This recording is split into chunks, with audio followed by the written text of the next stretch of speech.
Hello everyone. இந்த வீடியோவில் நம்ம ஒரு மாரல் ஸ்டோரி பார்க்கலாம். இந்த ஷார்ட் ஸ்டோரியோட பேர் பார்த்தோம் அப்படின்னா ஜூட்டா தில். ஜூட்டா தில். தில் அப்படின்னா ரெண்டு அர்த்தம் இருக்குது. ஒன்று பார்த்தோம் அப்படின்னா மச்சம் அப்படின்னு சொல்லுவோம் இல்லைங்களா, மோல். அதுக்கும் ஹிந்தியில் தில்லுன்னு தான் சொல்லுவாங்க. இன்னொன்று பார்த்தோம் அப்படின்னா எள்ளு இருக்குது இல்லைங்களா, நம்ம சாப்பிட்றோம் இல்லைங்களா எள்ளு, அந்த எள்ளுக்கும் தில் அப்படின்னு தான் சொல்லுவாங்க. ஜூட்டா அப்படின்னா இந்த பார்த்துக்கோங்க. ஸோ இந்த ஜா போட்டு இந்த ஜூ, அதாவது ஜூ அப்படின்னு எழுதணும் அப்படின்னா இந்த ஜூட்டாவோட மீனிங் என்ன அப்படின்னா எச்சில் அல்லது எச்சில் பட்டது அப்படின்னு நம்ம சொல்லுவோம் இல்லைங்களா, அதாவது சாப்பிட்ட மிச்சம்னு சொல்லுவோம் இல்லைங்களா, அதுதான் இது. இன்னொரு ஜா இருக்கு இல்லைங்களா, இந்த ஜண்டாக்கு வர்றது, அந்த ஜா போட்டு வந்துச்சு அப்படின்னா பொய் பேசுறது அப்படின்னு அர்த்தம். ஓகே. ஸோ இந்த இடத்துல என்னென்னா எச்சில் பட்டை அப்படின்ற மாதிரி எடுத்துக்கலாம். அதாவது வாய் வச்சுட்டோம் அப்படின்னாலாம் நம்ம சொல்லுவோம் இல்லைங்களா, அதுதான் அது. ஸோ தில் அப்படின்னா எள்ளு.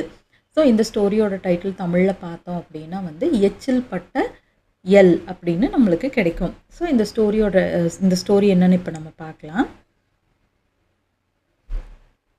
शांडिली अपने पति के साथ एक छोटे से घर में रहती थी.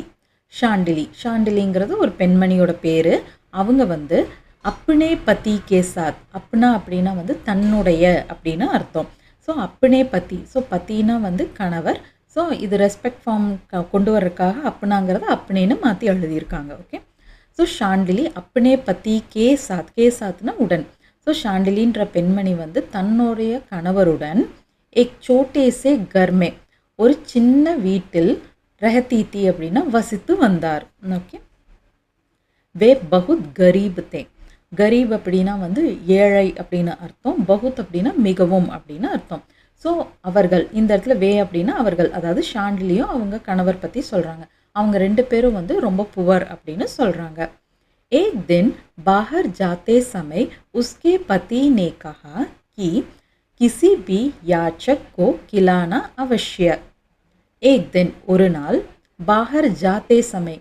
ஸோ ஜாத்தே சமய் ஆத்தே சமய் அந்த மாதிரி வேர்ப் ப்ளஸ் தே சவுண்டு. ஓகே. ஜாத்தே ஆத்தே லேத்தே அந்த மாதிரியெல்லாம் வரும்போது ப்ளஸ் சமை அப்படின்னு வந்துச்சு அப்படின்னா, அதாவது வந்தபோது, போன போது, கிளம்பிய போது அந்த மாதிரி சொல்லுவோம் இல்லைங்களா, அதுதான் அது. ஸோ பாஹர் ஜாத்தே சமய் அப்படின்னா பாஹர்னா வெளியே அப்படின்னு அர்த்தம். வெளியே போன போது உஸ்கே பத்தினே கஹா. ஸோ இந்த இடத்துல உஸ்கே பத்திங்கிறது, இந்த உஸ்கேங்கிறது யாருன்னா ஷாண்டிலி. ஸோ ஷாண்டிலியோட கணவர் சொல்கிறாரு, உஸ்கே பத்தினே கஹா கி. ஸோ என்ன சொல்கிறாரு அப்படின்னா கிசிபி யாச்சக்கோ கிலான அவசிய. கிசிபி அப்படின்னா யாரோ ஒருவர். ஸோ ஏதேனும் அப்படின்னு அர்த்தம். யாச்சக் அப்படின்னா பிச்சைக்காரர் அப்படின்னு அர்த்தம். யாசகம் வாங்கிட்டு வர்றவங்க. கோ கிலானா அவசிய. கிலானா அப்படின்னா உணவளிப்பது, சாப்பாடு போடுறது, உணவளிப்பது, இல்லை சாப்பிட்றதுக்கு ஏதாவது கொடுப்பது அப்படின்னு அர்த்தம். அவசியம் அப்படின்னா கண்டிப்பாக. ஸோ ஷாண்டிலின்றவங்க அவங்க ஹஸ்பண்டோட வாழ்ந்துட்டு இருக்காங்க. அவங்க ரொம்ப புவர் ஃபேமிலி. ஒரு நாள் அவங்க கணவர் வெளியில் போகும்போது சொல்லிட்டு போகிறாரு, கண்டிப்பாக ஏதாவது ஒரு பிச்சைக்காரருக்கு நீ உணவு கொடுத்துரு அப்படின்ற மாதிரி சொல்லிட்டு போவாங்க. அதாவது நம்ம ஓல்டன் டேஸ் அந்த ஸ்டோரிஸ் எல்லாம் படிச்சிருப்போம் இல்லைங்களா, கண்டிப்பாக டெய்லி ஒருத்தங்களுக்காவது தானம் பண்ணுவாங்க, அன்னதானம் பண்ணுவாங்க, இல்லை சாப்பிட்றதுக்கு ஏதாவது கொடுப்பாங்க அப்படின்னு நம்ம ஸ்டோரிஸ் எல்லாம் படிச்சிருப்போம் இல்லைங்களா, அந்த மாதிரி தான் இதுவும். ஷாண்டிலி நே கிலானே கேலியே தில் கே லட்டு பனானே கா நிச்சய் கியா. ஷாண்டிலி நே கிலானே கேலியே. ஸோ ஷாண்டிலி கிலானே கேலியே அப்படின்னா உணவளிப்பதற்காக. கிலானா அப்படின்னா உணவளிப்பது அப்படின்னு அர்த்தம். ஸோ அப்பனே ஹாத்தோம் சே கிலானா அப்படின்னா ஊட்டி விடுறது அப்படின்னு அர்த்தம். இந்த இடத்துல வெறும் கிலானா. ஸோ கிலானா அப்படின்னா உணவளிப்பது அப்படின்னு அர்த்தம். ஸோ உணவளிப்பதற்காக, கேலியேனா காக அப்படின்ற சவுண்ட் வரும். தில்கே லட்டோ. ஸோ தில்கே லட்டோ அப்படின்னா எள்ளால் செஞ்ச லட்டு. ஓகே. அதாவது நம்ம ஊரில் எடுத்துக்கிட்டோம்னா எள்ளுருண்டை அப்படின்னு எடுத்துக்கலாம். ஸோ பனானேக்கா நிச்சய்க்கியா. ஸோ அவங்க ஓகே, அவங்க வீட்டில் என்ன இருக்குன்னு பார்க்குறாங்க. அவங்களுக்கு எள்ளு கிடைக்கிது. ஸோ யாருக்காவது நம்ம எள்ளில் லட்டு செஞ்சு கொடுத்துர்லாம், அதாவது எள்ளுருண்டை செஞ்சு அவங்களுக்கு கொடுத்துர்லாம் அப்படின்னு முடிவு பண்ணுறாங்க. நிச்சய் கர்ணா அப்படின்னா முடிவு செய்வது, முடிவெடுப்பது அப்படின்னு அர்த்தம். ஸோ கர்ணாவோட பாஸ்ட் டென்ஸ் தான் கியா. ஓகே. அதாவது நிச்சய் கர்ணாங்கிறது வேர்பாக இருக்குது, அதோட பாஸ்ட் டென்ஸ் நிச்சய் கியா, முடிவு செய்தார். उसने तिल को साफ कर उसका छिलका उतारा और फिर उन्हें धोकर सूखने के लिए धूप में रख दिया. उसने, இந்த இடத்துல உஸ்னேங்கிறது ஷாண்டிலியை மீன் பண்ணுறோம். தில் கோ சாஃப் கர். சாஃப் கர்னா அப்படின்னா சுத்தம் செய்வது அப்படின்னு அர்த்தம். ஸோ தில் கோ சாஃப் கர் அப்படின்னா வந்துட்டு எல்லை வந்து சுத்தம் செய்து. உஸ்கா சில்கா உத்தாரா. சில்கா அப்படின்னா தோல் அப்படின்னு அர்த்தம். ஸோ அந்த கிரெயின்ஸ்லலாம் அந்த தோல் இருக்கும் இல்லைங்களா, உமின்னு கூட சொல்லுவோம். அதை வந்துட்டு உத்தாரா அப்படின்னா வந்துட்டு உரிக்கிறது. ஓகே, உத்தாரனாக்கு வந்து 2 அர்த்தம் இருக்குது. ஏதாவது இப்போ ஒரு இடத்துல நின்றுட்டு இருக்கோம் அப்படின்னா கீழே இறங்குறது அப்படின்னு சொல்லுவோம் இல்லைங்களா, பஸ்ஸை விட்டு கீழே இறங்குறது, இல்லை வந்து ஒரு ஸ்டூல் மேலே நின்றுருக்கோன்னா அதுலேருந்து கீழே இறங்குறது, அதெல்லாம் வந்து உத்தாரணா அப்படின்னு சொல்லுவோம். ஸோ உத்தரணான்னு சொல்லுவோம், சாரி. உத்தாரணா அப்படின்னா வந்து எதையாவது கீழே இறக்குவது அப்படின்னு அர்த்தம். ஸோ இறங்குவது, இறக்குவது அதெல்லாம் வரும். இந்த இடத்துல வந்து என்னென்னா உரிப்பதுன்ற அர்த்தத்தில் எடுத்துக்கணும். ஸோ அவங்க வந்துட்டு அந்த எல்லை வந்து சுத்தம் செஞ்சு அதோட தோலை வந்து உரித்து ஆவ் ஃபிர் உனே தோக்கர், அதாவது இந்த இடத்துல உனேங்கிறது அந்த தில்லை தான் மீன் பண்ணுறாங்க. ஓகே, அந்த கிரெயின்ஸை வந்து மீன் பண்ணுறாங்க. தோக்கர், தோக்கர் தோனா அப்படின்னா வந்து கழுவுவது அப்படின்னு அர்த்தம். நம்ம சொல்லுவோம் இல்லைங்களா, அப்படியே அந்த அரிசியை வந்து கழியறது, பருப்பு கழியறது, அந்த மாதிரி எல்லாம் நம்ம சொல்லுவோம் இல்லைங்களா, அலாசுறதுன்னு சில பேர் சொல்லுவாங்க. ஸோ அந்த மாதிரி தோனா அப்படின்னா வாஷ் பண்ணுறது, அந்த எல்லை வந்து வாஷ் பண்ணி. சூக்குனே கேலியே, சூக்குனா அப்படின்னா வந்து காய வைக்கிறது அப்படின்னு அர்த்தம், ட்ரை ஆக்குவது. ஸோ காய வைப்பதற்காக தூப்புமே ரக்குதியா. தூப் அப்படின்னா வந்து சன்லைட் அப்படின்னு அர்த்தம், வெயில் அப்படின்னு அர்த்தம். வெயிலில் வந்து வச்சிடுறாங்க. ரக்தியா அப்படின்னா வைத்து விட்டார் அப்படின்னு அர்த்தம். பர், இந்த இடத்துல பர் அப்படின்னா ஆனால் அப்படின்னா அண்டர்ஸ்டாண்ட் பண்ணிக்கணும். கஹி சே ஏக் குத்தே நே ஆக்கர் உசே ஜூட்டா கர் தியா. கஹி சே, ஸோ கஹி சே அப்படின்னா எங்கிருந்தோ, ஆனால் எங்கிருந்தோ. ஏக் குத்தே நே ஆக்கர், ஸோ ஒரு நாய் வந்து. ஸோ சில பேர்த்துக்கு டவுட் இருக்கும், இது எப்படி வந்து ஆக்கருக்கு முன்னாடி நே வருது, பாஸ்ட் டென்ஸில் வந்துட்டு நம்ம ஆவோ ஜாவோலாம் வந்தால் நே போட மாட்டோம் அப்படின்னு படிச்சிருக்கோமே அப்படின்னா, இந்த இடத்துல வந்து ஆக்கர் அப்படிங்கிறதுக்கு இந்த நே கிடையாது, ஜூட்டா கருதியாங்கிறதுக்கு தான் இது. ஸோ ஆல்ரெடி நான் அந்த இதிலே சொல்லியிருப்பேன், 2 வேர்ப் வந்துச்சு அப்படின்னா நம்ம எப்பவுமே அந்த செகண்ட் வேர்போட இதை வச்சு தான் நம்ம வந்து இந்த நே போடுறதா போடக்கூடாதான்னு நம்ம யூஸ் பண்ணுவோம் ஹிந்தியில் பாஸ்ட் டென்ஸ் பொறுத்த வரைக்கும். ஸோ கஹீசே ஏ குத்தேனே ஆக்கர் அப்படின்னா எங்கிருந்தோ ஒரு நாய் வந்து உசே ஜூட்டா கர்தியா. இந்த இடத்துல உசேங்கிறத அந்த தில்லை மீன் பண்ணுறோம், எல்லை மீன் பண்ணுறோம். ஜூட்டா கர்தியா அப்படின்னா வந்து எச்சில் செய்து விட்டது, அதாவது வாயை வச்சிருச்சு அப்படின்னு சொல்கிறாங்க. வ ஜூட்டா தில் கிசி கோ நெஹி கிலானா சாஹ்தி தி. இந்த இடத்துல வஹ் அப்படிங்கிறது வந்து ஷாண்டிலியை தான் மீன் பண்ணுறோம். வ ஜூட்டா தில், ஸோ அவங்க வந்துட்டு இந்த எச்சில் பட்ட எல்லை வந்து கிசிக்கோ நெஹி கிலானா சாஹ்தி தி அப்படின்னா, கிசிக்கோ அப்படின்னா யாருக்குமே, ஸோ யாருக்குமே வந்துட்டு கொடுக்க விரும்பலை. ஸோ உணவாக வந்துட்டு இந்த எல்லை கொண்டு செஞ்ச எந்த ஒரு உணவும் அவங்க கொடுக்க விரும்பலை. அத்தக வ अपने पड़ोसी के पास दुले तिल को लेकर गई. அத்தக, ஸோ எனவே, அத்தக அப்படின்னா வந்து எனவே. வஹ், இந்த இடத்துல வஹ் அப்படிங்கிறது ஷாண்டிலியை மீன் பண்ணுறோம். அப்பனே படோசி கே பாஸ், படோசி அப்படின்னா வந்து அண்டை வீட்டார், அக்கம் பக்கத்தார், பக்கத்து வீட்டுக்காரர் அந்த மாதிரி. ஸோ தன்னுடைய பக்கத்து வீட்டுக்காரரிடம் போனார். ஸோ கே பாஸ் அப்படின்னா இடம் அப்படின்னா, அதாவது பக்கத்து வீட்டுக்காரங்க கிட்ட போகிறாங்க அப்படின்னு அந்த கிட்டன்ற சவுண்ட் யூஸ் பண்ணுவோம் இல்லைங்களா, அதுதான் இது. துலே தில் கோ லேக்கர் கை. ஸோ அவங்க ஆல்ரெடி வாஷ் பண்ணி காய போட்டு வச்சுருந்தாங்க இல்லைங்களா, அந்த எல்லை வந்து எடுத்துக்கிட்டு பக்கத்து வீட்டுக்காரங்க கிட்ட போகிறாங்க. சாரி. துலே தில் கே பதலே உஸ்னே பினா சாஃப் கியா ஹுவா தில் மாங்கா. ஸோ துலே தில் கே பதலே, பதலே அப்படின்னா பதிலாக அப்படின்னு அர்த்தம். ஸோ துலே தில் அப்படின்னா வந்துட்டு வாஷ் பண்ணின எல்லுக்கு பதிலாக. ஓகே, பதிலாக உஸ்னே, இந்த இடத்துல உஸ்னே அப்படிங்கிறது அந்த ஷாண்டிலியை மீன் பண்ணுறோம். பினா சாஃப் கியா ஹுவா அப்படின்னா, பினா அப்படின்னா வித்தவுட் அப்படின்னு அர்த்தம். ஸோ வாஷ் செய்யப்படாத, சாஃப் கியா ஹுவா, பினா சாஃப் கியா ஹுவா அப்படின்னா வாஷ் செய்யப்படாத, கழுவாத அப்படின்ற அர்த்தம். தில் மாங்கா, எள்ளு வந்து கேட்குறாங்க, அதாவது இவங்க வந்து சுத்தம் செஞ்ச எள்ளை எடுத்துகிட்டு போகிறாங்க. ஆக்சுவலாக நாய் வாய் வச்சிருச்சு அப்படின்னு சொல்லிட்டு இப்போ வந்து அவங்க ட்ரிக் பண்ணுறாங்க. பக்கத்து வீட்டில் கொண்டு போய் கொடுத்துட்டு அவங்கக்கிட்ட இருந்துட்டு ஃப்ரெஷ்ஷாக வந்துட்டு அந்த வாஷ் பண்ணாமல் ஒரு எள்ளு வச்சுருப்பாங்க இல்லைங்களா, அதை எனக்கு கொடுங்க அப்படின்ற மாதிரி கேட்குறாங்க. படோசி அத்தியந்த் ஃப்ரெசன்னு ஹோகி. ஸோ ஃப்ரெசன்னு ஹோனா அப்படின்னா வந்து சந்தோஷப்படுவது அப்படின்னு அர்த்தம். அத்தியந்த் அப்படின்னா மிகவும். ஸோ படோசி அத்தியந்த் ஃப்ரெசன்னு ஹுயி அப்படின்னா வந்துட்டு பக்கத்து வீட்டுக்காரமாக வந்துட்டு ரொம்பவுமே சந்தோஷப்படுறாங்க. பர், இந்த இடத்துல பர் அப்படின்னா வந்து ஆனால், உஸ்கே புத்திர நே உசே ரோக்தே ஹுவே கஹா. உஸ்கே புத்திர இந்த இடத்துல வந்து இந்த பக்கத்து வீட்டுக்கார அம்மாவோட மகனை சொல்கிறோம். புத்திர அப்படின்னா வந்து மகன் அப்படின்னு அர்த்தம். ஸோ பக்கத்து வீட்டுக்காரரோட அம்மா வந்து உசே ரோக்தே ஹுவே கஹா. ஸோ இந்த இடத்துல வந்து உசே அப்படிங்கிறது யாருன்னா அந்த பக்கத்து வீட்டுக்கார அம்மாவை மீன் பண்ணுறோம். ஸோ அதாவது அந்த பக்கத்து வீட்டுக்கார அம்மாவோட மகன் வந்து அந்த அம்மாவை வந்து ஸ்டாப் பண்ணிடுறாங்க. ஓகே, ரோக்தே ஹுவே கஹா. ஸோ ஸ்டாப் பண்ணி சொல்கிறாரு. என்ன சொல்கிறாரு அந்த பையன் அப்படின்னு பார்க்கலாம். ரோக்குனா அப்படின்னா வந்து ஸ்டாப் பண்ணுறது. ஸோ இப்போ நம்ம யாரையாவது வந்துட்டு ஏதாவது வேலை பண்ணியிருக்கோம், ருக்கோ அப்படின்னு சொன்னோம்னா நம்ம வந்து அவங்கள ஸ்டாப் பண்ணுங்க அப்படின்னு சொல்கிறோம். இதே வந்து இன்னொருத்தங்களை போய் நம்ம ஸ்டாப் பண்ணுறோம், நாமளே ஸ்டாப் பண்ணுறதுனா ருக்குனா அப்படின்னு சொல்லுவோம். இன்னொருத்தங்களை ஸ்டாப் பண்ணுறதுக்கு வந்து ரோக்குனா அப்படின்னு சொல்லுவோம். ஓகே, ஸோ ரோக்தே ஹுவே கஹா. ஸோ அவங்க அம்மாவை வந்து அந்த பையன் வந்து நிறுத்திட்டு சொல்கிறாரு. கி அப்படின்னா என்ன சொல்கிறாருன்னு பார்க்கலாம். பலா கோயி क्यों साफ किए हुए तिल को बिना साफ किए तिल से बदलेगा. ஸோ அந்த பையன் வந்து கேட்குறாரு பலா கோயி. இந்த இடத்துல பலா அப்படிங்கிறது இது ஒரு வகையான எக்ஸ்ப்ரெஷன். ஓகே, இந்த வேர்டுக்கு வந்து தனிப்பட்ட மீனிங் எதுவும் கிடையாது. இதை நம்ம வந்து எக்ஸ்ப்ரெஷன் மாதிரி அதை அண்டர்ஸ்டாண்ட் பண்ணிக்கணும்.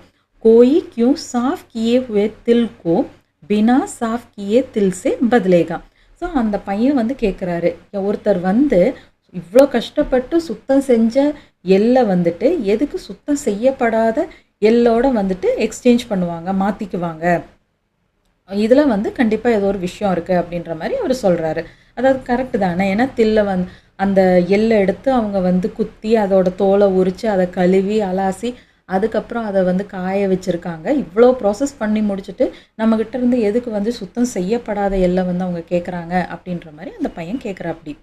पड़ोसी ने समझ लिया कि अवश्य तिल खराब होंगे और उसे वापस भेज दिया. ஸோ இதை கேட்டதும் படோசி நே சமஜ் லியா. ஸோ அந்த பக்கத்து வீட்டுக்கார அம்மாவுக்கு வந்து புரிஞ்சுக்கிறாங்க. அவங்களுக்கு வந்து புரிய வருது, ஓகே இதில் வந்து ஏதோ ஒரு பிரச்சனை இருக்குது. கி அவசிய தில் கராப் ஹோங்கே. அவசியம் அப்படின்னா கண்டிப்பாக அப்படின்னு அர்த்தம். தில் கராப் ஹோங்கே. கராப் அப்படின்னா வந்துட்டு மோசமாக இருக்கும், ஏதோ ஒரு குறை அதில் இருக்குது, கண்டிப்பாக அதில் ஏதோ ஒரு விஷயம் இருக்குது அப்படின்னு. और उसे वापस भेज दिया. இந்த இடத்துல உசேங்கிறது வந்து ஷாண்டலியை மீன் பண்ணுறோம். ஸோ அவங்க வந்துட்டு இதில் கண்டிப்பாக ஏதோ ஒரு விஷயம் இருக்குது அப்படின்னு சொல்லிட்டு அந்த எல்லை வந்து எக்ஸ்சேஞ்ச் பண்ணாமையே அவங்கள திருப்பி அனுப்பிச்சிட்றாங்க, ஷாண்டலியை வந்து அனுப்பிச்சிட்றாங்க. வாபஸ்னா திருப்பி, பேஜ்தியா அப்படின்னா வந்து அனுப்பி விடுவது அப்படின்னு அர்த்தம். சிக்ஷா அப்படின்னா வந்து பாடம். ஸோ இந்த ஸ்டோரியோட மாரல் என்னன்னு பார்த்தோம்னா, प्रस्ताव भले ही आकर्षक हो, स्वीकारने से पहले विचारणा आवश्यक है. प्रस्ताव அப்படின்னா வந்துட்டு ஒரு சலுகை அல்லது ஆஃபர் அப்படின்றது. பலேஹி ஆகர்ஷக் ஹோ. ஆகர்ஷக் அப்படின்னா வந்து என்னென்னா அட்ராக்டிவாக இருக்கிறது. ஓகே, ஸோ எப்பவுமே ஒரு ஆஃபர் வந்து எவ்வளோதான் அட்ராக்டிவாக இருக்கட்டுமே, அந்த எவ்வளோதான் அப்படின்ற மாதிரி நம்ம எக்ஸ்ப்ரெஷன்ஸ் கொடுக்குறோம் பார்த்தீங்களா, அதுதான் இந்த பலேஹி. ஓகே, ஸோ ஒரு ஆஃபர் நம்மளுக்கு ஒரு சலுகை ஒருத்தவங்க கொடுக்குறாங்க அப்படின்னா அது எவ்வளோ தான் அட்ராக்டிவாக இருந்தாலும் ஸ்வீகார்னே சே பெஹலே. ஸ்வீகார்னா அப்படின்னா என்னென்னா அக்செப்ட் பண்ணுறது. ஓகே, ஏற்றுக்கொள்வது. ஸோ அதை ஏற்றுக்கிறதுக்கு முன்பாக, சே பெஹலே அப்படின்னா முன்னாடி, முன்பு அப்படின்னு அர்த்தம். ஸோ அதை ஏற்றுக்கிறதுக்கு முன்னாடி விசாரணா அப்படின்னா திங்க் பண்ணுறது. ஓகே, விசாரணா ஆவஷ்யக் ஹே அப்படின்னா வந்துட்டு ரொம்ப முக்கியமானது, கண்டிப்பாக நம்ம வந்து யோசிக்கணும். ஒருத்தங்க ஆஃபர் கொடுக்குறாங்கன்னு டக்குன்னு போய் அது வாங்கிடக்கூடாது. ஒருத்தங்க இந்த ப்ராடக்ட் வாங்கினா இது ஃப்ரீ அப்படின்னு சொல்கிறாங்கன்னா அது நம்ம யோசிக்கணும், இது நிஜமாலுமே அவங்க ஃப்ரீயாக தான் கொடுக்குறாங்களா, இல்லை வந்து இதோட ப்ரைஸ் வந்து அது கூட சேர்த்திருக்காங்களா, இல்லை இதில் ஏதாவது டேமேஜ் இருக்கா, அந்த மாதிரி நம்ம பல விஷயங்களை யோசித்து தான் அந்த ஆஃபரை வந்து நம்ம அக்செப்ட் பண்ணிக்கணும் அப்படின்றது தான் இந்த ஸ்டோரியோட மாரல். ஸோ ஆஸ் யூஷுவல் இந்த ஸ்டோரி அப்படியே ஒன்ஸ் ரீட் பண்ணிடுறேன். ஜூட்டா தில். शांडिली अपने पति के साथ एक छोटे से घर में रहती थी. वे बहुत गरीब थे. एक दिन बाहर जाते समय उसके पति ने कहा कि किसी भी याचक को खिलाना आवश्य. शांडिली ने खिलाने के लिए तिल के लड्डू बनाने का निश्चय किया. उसने तिल को साफ कर उसका छिलका उतारा और फिर उन्हें धोकर सूखने के लिए धूप में रख दिया.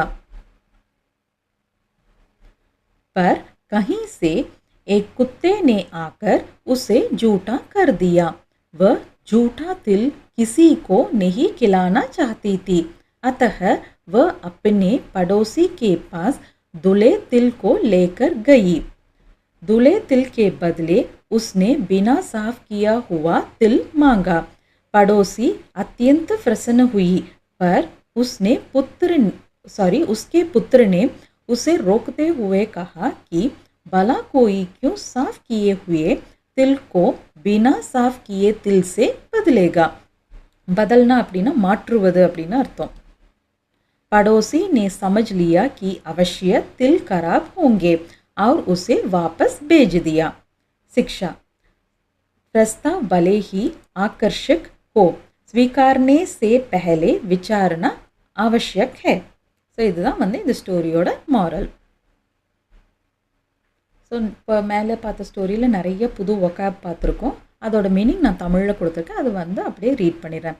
தில் எல் அப்படின்னா தன்னுடைய பத்தி கணவன், கரீப் ஏழை, பாகர் வெளியே, ஜாத்தே சமய அப்படின்னா போகும்போது, கெஹனா சொல்வது, கிசிபி ஏதேனும், யாச்சக் பிச்சைக்காரர், கிலானா உணவளிப்பது, அவசிய நிச்சயமாக கண்டிப்பாக, தில்கே லட்டு எள்ளில் செய்யப்பட்ட லட்டு அல்லது எள்ளுருண்டை அப்படின்னு எடுத்துக்கலாம். பனானா செய்வது தயாரிப்பது, நிச்சய் கர்னா முடிவு செய்வது, சாஃப் கர்னா சுத்தம் செய்வது, சில்கா தோல் அல்லது உமி, உத்தார்னா உரிப்பது இறங்குவது இறக்குவது அதுவும் வரும். ஓகே. ஃபிர் அப்படின்னா பிறகு, தோனா கழுவுவது, சூக்னா உலர்வது காய்வது, தூப் சூரிய ஒளி வெயில், ரக்னா வைப்பது, பர் அப்படின்னா ஆனால், பர்க் வந்துட்டு நிறைய மீனிங் இருக்குது. மீது அப்படின்ற அர்த்தம் கூட வரும். இந்த இடத்துல இந்த ஸ்டோரியில் வந்து ஆனால்ன்ற அர்த்தத்தில் எடுத்துக்கணும். கஹீசே எங்கிருந்தோ, குத்தா நாய், ஜூட்டா கர்னா எச்சில் ஆக்கி விடுவது, வாய் வைத்து விடுவது,